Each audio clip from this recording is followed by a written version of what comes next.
What's going on, guys? My name's Theoatrix, and today I'm going to be teaching you guys how to boost your Slayer points in old school RuneScape. When you first start off Slayer, your first goal is normally to get a Slayer helm. Let's be honest, the black mask looks like absolute shit.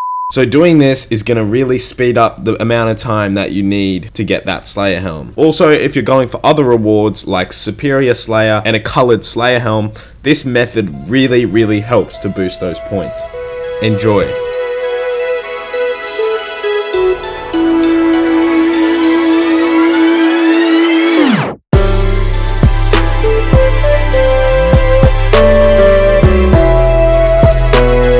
So boosting your Slayer points is actually really easy to do. Basically, the concept is to get a very easy task from the Berthorp Slayer Master Turael until tasks that give boosts, like the 10th task and the 50th task. So there's no requirements to actually boost your Slayer points, but I recommend having at least 85 combat to do it effectively. 85 combat unlocks the Neve or Steve Slayer Master, which gives a higher amount of points than the lower Slayer Masters. Of course, if you're 100 or more combat, Duradel is the way to go if you're boosting, since he gives the absolute most in the game. You can boost at Edgeville with 40 combat, but the Slayer Master only gives 20 per 10th task and 60 per 50th task, which is nothing compared to the other Slayer Masters.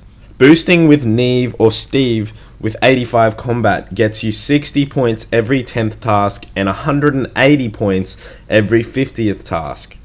While boosting with Duradel in Shiloh Village, which requires 100 combat and 50 Slayer, gives you 75 points for every 10th task and 225 for every 50th.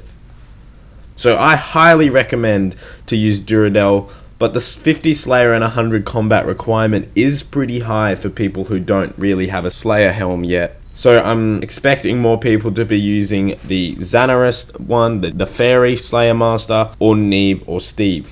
So the reason why this is so effective is Turael, the Berthorp Master, gives the easiest tasks you could ever think of, like cows, bears, goblins, but his tasks give 0 points. You've got to be careful though, when you go to get a task off him, make sure you don't have a Slayer task, otherwise he'll reset your counter. In a long run, it's really worth doing this if you have at least Chedler unlocked, the Fairy Slayer Master, because with this Slayer Master, you're going to be getting enough points to make it worth it to boost. Now I hope you guys enjoyed this video on how to boost your Slayer points. If you did enjoy it, be sure to give it a thumbs up and subscribe if you want to see more awesome old school content.